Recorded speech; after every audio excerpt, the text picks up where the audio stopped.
11 miles off the coast of Angus, Scotland, a single stone tower rises straight out of the open North Sea. This is Bell Rock Lighthouse, first lit on the 1st of February, 1811. For more than 200 years, it has stood on a reef that disappears completely beneath every high tide, absorbing the full violence of North Sea storms. Waves measured at over 40 feet, striking the masonry with pressures that would crack ordinary walls apart. It has never been rebuilt. The granite and sandstone that Robert Stevenson set between 1807 and 1810 is the same tower flashing its light tonight. Now hold that image against the modern coastline. Concrete seawalls poured in the 1960s are already failing, their steel reinforcement rusting, swelling, and splitting the slabs from inside. Seaside piers, built within living memory, have been closed and condemned. Mid-century tower blocks and multi-story car parks, designed with steel frames and computer models, are demolished after 50 or 60 years. Yet a lighthouse built by hand, by men who could work only at low water and rowed back to a moored ship each night, has outlasted all of them. This is the puzzle at the heart of our film. Why do these Georgian and Victorian towers, Bell Rock, Eddystone, Skerryvore, Wolf Rock, still stand their watch when so much newer, cleverer, better-funded construction crumbles inside a single human lifetime? It is tempting to answer simply, they built things properly back then.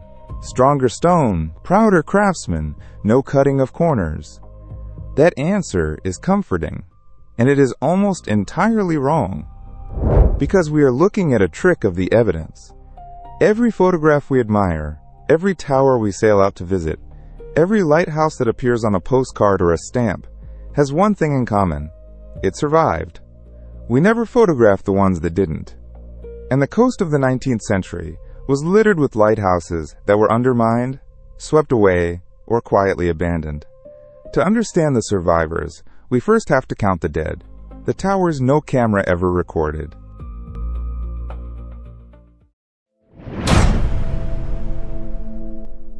Consider what you are actually seeing when you look at Bell Rock or Eddystone. You are looking at a winner in a contest most people never realized was held. The 19th century did not build a handful of perfect towers. It built hundreds of lighthouses, of wildly varying design, on some of the most hostile ground on Earth. What remains is the filtered residue of that experiment, and the filter was brutal. This is survivorship bias, and it has a famous origin. In the Second World War, the mathematician Abraham Wald was asked to study bombers returning from raids, mapping the bullet holes across wing, fuselage, and tail. The instinct was to armor the areas riddled with damage. Wald saw the opposite. The returning planes were the survivors. The holes showed where a bomber could be hit and still fly home. The armor belonged where the survivors had no holes at all. The engines, the cockpit, because planes hit there, never came back to be studied. Lighthouses are the bombers that returned. When we admire the interlocking granite of a tower standing since 1811, we are studying the damage the sea could not convert into destruction. The towers hit in their fatal spot. A weak foundation, an exposed iron leg, a badly chosen reef are simply not here to be admired. They were undermined and toppled, battered into rubble, or judged hopeless and pulled down. They left no postcards. So the survivors are not a fair sample of 19th century building. They are the opposite, the extreme upper tail of it, the designs that happen to get the hardest problems right on the most punishing sites. For every Skerryvore, there were screw-pile towers that lasted a decade. Timber structures that rotted, iron frames that corroded through, cheap harbor lights swept away in a single winter. The record is missing its failures, and the missing half changes everything. Which raises the real question: what, precisely, did the survivors get right? The answer begins not with the whole tower, but with a single block of stone, and the way one block was locked to the next.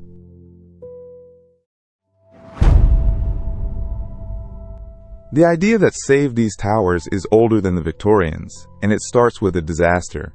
In 1755, the second Eddystone lighthouse, built of timber, burned to the waterline. The engineer John Smeaton was hired to replace it, and he made a radical decision. He would build in stone on a reef in the open English Channel, and he would make that stone behave like something the sea already respected, a living oak tree, broad at the base and tapering upward. Smeaton's masterstroke, completed in 1759, was not just the shape, but the joinery. Instead of stacking blocks like bricks, where the sea could pry them loose one by one, he cut each granite block to dovetail into its neighbors, interlocking joints, like a carpenter's, so that no stone could be pulled out without the whole surrounding course resisting. He pinned the courses together with marble dowels, and set them in a hydraulic mortar that cured underwater. The tower was not a pile of stones. It was a single knitted mass. Robert Stevenson took that principle to Bell Rock, and his sons Alan and Thomas perfected it. Every block was cut and trial-fitted on shore, numbered, then shipped out and lowered into its exact place. At Bell Rock, the lowest courses were joggled and dovetailed in every direction, and the whole base was fixed to the reef itself. A wave striking such a tower cannot find a loose edge, a projecting corner, a single block to work free and begin the unraveling. The load is shared through the entire monolith and passed down into the rock. This is why the survivors survived as wholes. Masonry that merely sits is vulnerable at every joint. Masonry that locks itself behaves like one carved object. When 40 feet of North Sea breaks over Bell Rock, the tower does not flex at its seams because, in the way that matters, it has none. But interlocking stone is only half the achievement. A perfect monolith is worthless if the sea can dig the ground out from beneath it. The deeper genius lay hidden below the waterline, in the foundations.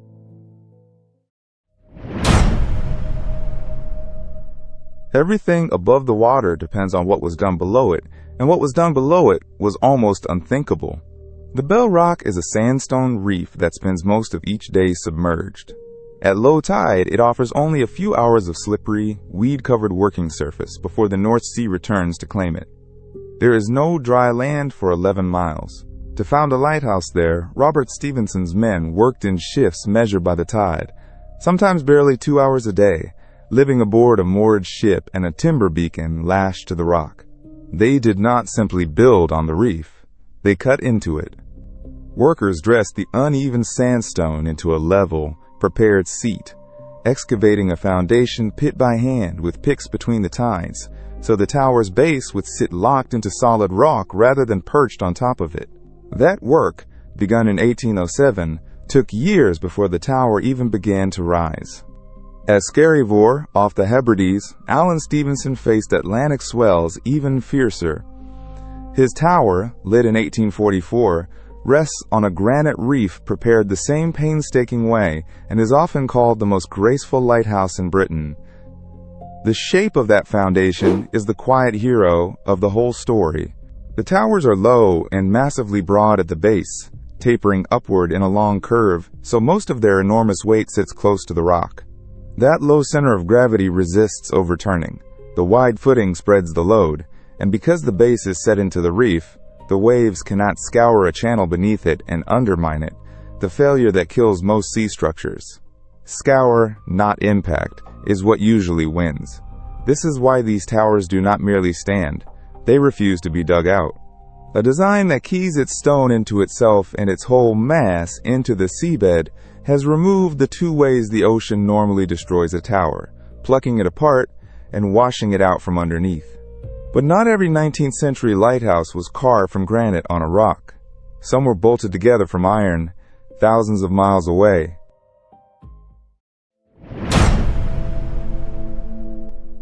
Not every hostile coast offered a granite reef to carve, and quarrying and dressing stone was ruinously slow and expensive. So Victorian engineers reached for a different survival strategy. Iron, cast in a foundry at home, and shipped to the ends of the empire in numbered pieces. The lighthouse arrived as a kit. Gibbs Hill Lighthouse in Bermuda, lit in 1846, is one of the oldest cast iron towers in the world. Its plates were cast in England, carried across the Atlantic, and bolted together on a hill above the reefs that had wrecked countless ships. Jamaica, the Bahamas, and the coasts of Africa and India received the same treatment. Circular iron plates, flanged at the edges, drilled and bolted rib to rib into a tapering tube. A tower that would have taken years to quarry in stone could be raised in months by a smaller crew, far from any masons. The strength of these towers was not brute mass, but simplicity and repair. A bolted iron plate that corrodes or cracks can be unbolted and replaced with an identical casting. Every part is a spare part. The forms were plain: a cone, a cylinder, a gallery, a lantern. There was little to fail, and what failed could be swapped. Redundancy and repairability, not complexity, bought these designs their long lives, and they carried a revolution in their heads. In 1822, the French physicist Augustin Jean Fresnel unveiled a new kind of lens: concentric rings of prisms that bent scattered light into a single, coherent beam, throwing it 20 miles or more from a fraction of the fuel a mirror needed. The Fresnel lens turned every one of these towers, stone or iron, into a genuinely useful machine worth maintaining for a century. So the survivors share a hidden logic: lock the stone, key the foundation, or bolt together a form so simple it can be endlessly repaired. Each answer was a way of not dying. But to understand why that mattered, we have to turn to the towers that chose wrong and paid for it, the lighthouses the sea took.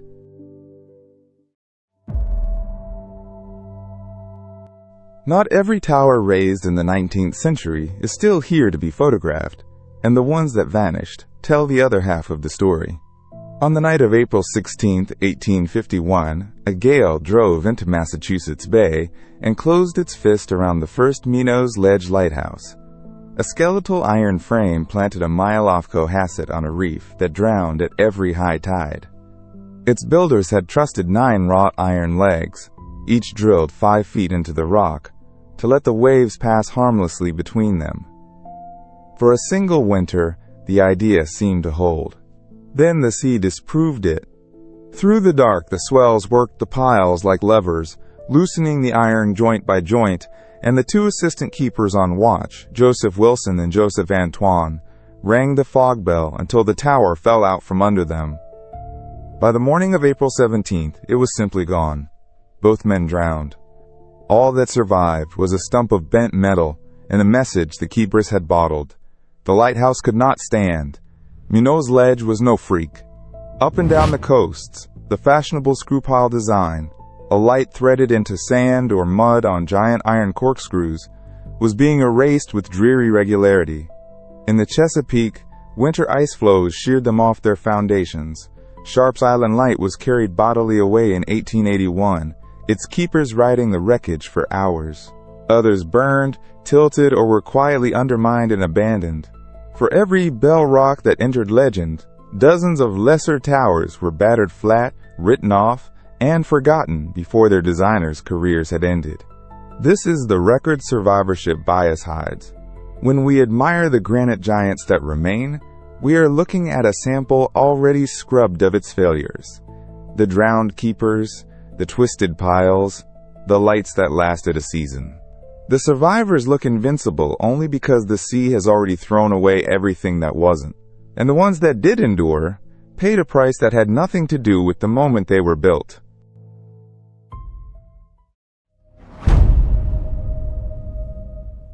Survival, it turns out, was never a single triumphant act of engineering.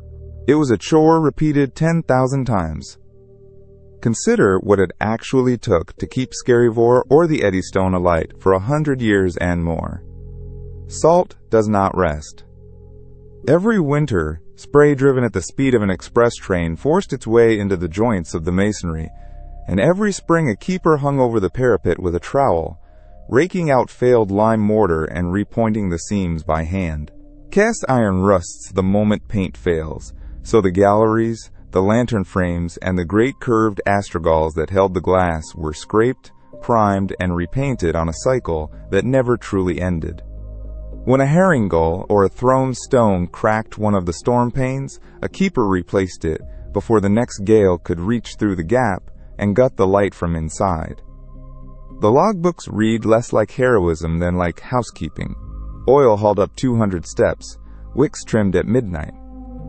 Clockwork mechanisms which rotated the lens on a bath of mercury, wound by hand every few hours through the dark, brass polished, lenses wiped free of the greasy film that burning oil left on the glass, fog bells and later compressed air horns tested and repaired.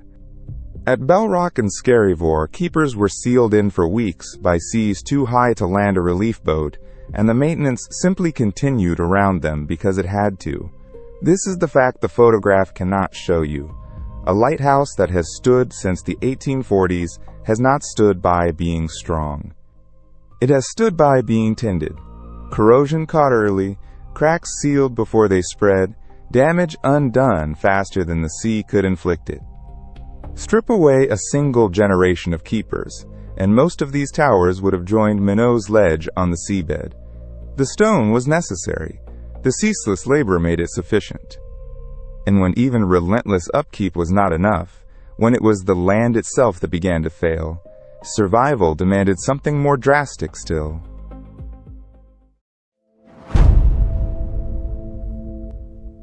On Cape Hatteras, the danger did not come from the sky. It rose slowly out of the ground. When the black and white spiral tower was lit in 1870, at 198 feet, the tallest brick lighthouse in America, it stood a safe one, 500 feet back from the Atlantic surf. But the Outer Banks are not solid coast. They are a ribbon of shifting sand, and the ocean kept taking bites. Decade by decade, the beach narrowed. By the 1980s, the water had crept to within a few hundred feet of the base, and during storms, the surf broke almost at its foot. Sandbags, groins, and artificial dunes bought time and then failed. Engineers faced a blunt arithmetic.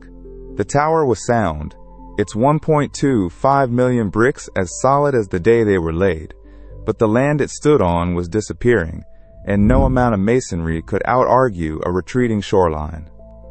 So in the summer of 1999, they did something that sounds impossible. They moved it.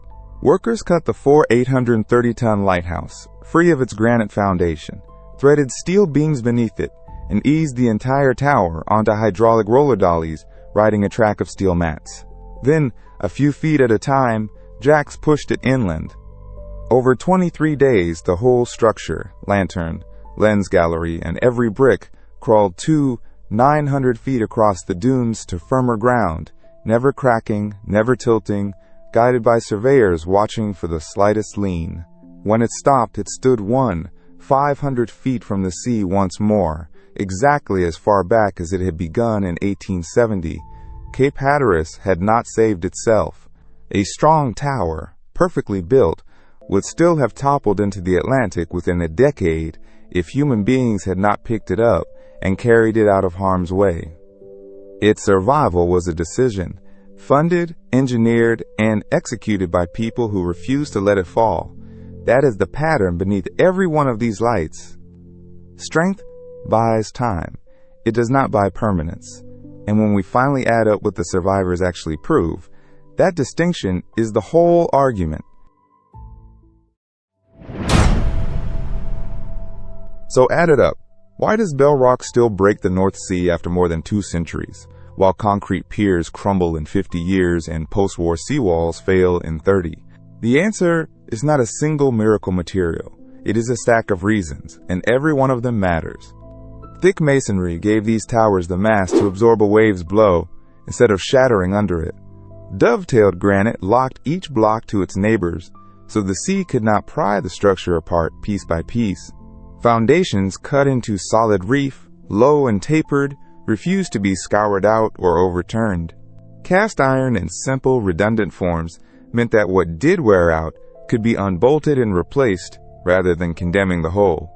And behind all of it stood generations of keepers, repointing, repainting, and reglazing without pause. And at Cape Hatteras, engineers willing to lift 830 tons and walk it inland. But there is one more reason, and it is the one the postcard never mentions. For every Bell Rock and Skerryvore, there was a Minot's ledge that drowned its keepers in a night, a Sharp's Island light carried off by ice, a screw pile tower quietly abandoned. The 19th century built weak lighthouses and strong ones alike. The sea then spent 150 years conducting a merciless experiment, and it kept only the designs that happened to get everything right: the mass, the interlock, the anchorage, the upkeep. We photograph the graduates of that experiment and mistake them for the whole class, so the survivors do not prove that old work was better than new. They do not prove that everything built in 1870 will outlast everything built today. They prove that excellent design, a stable foundation, and relentless maintenance can defeat the sea for a very long time, and that everything failing to meet that standard has already been erased from the picture we are allowed to see. Remember that the next time a weathered old tower tempts you to believe they simply built things stronger back then, they did not. Survivors are selected, not simply stronger.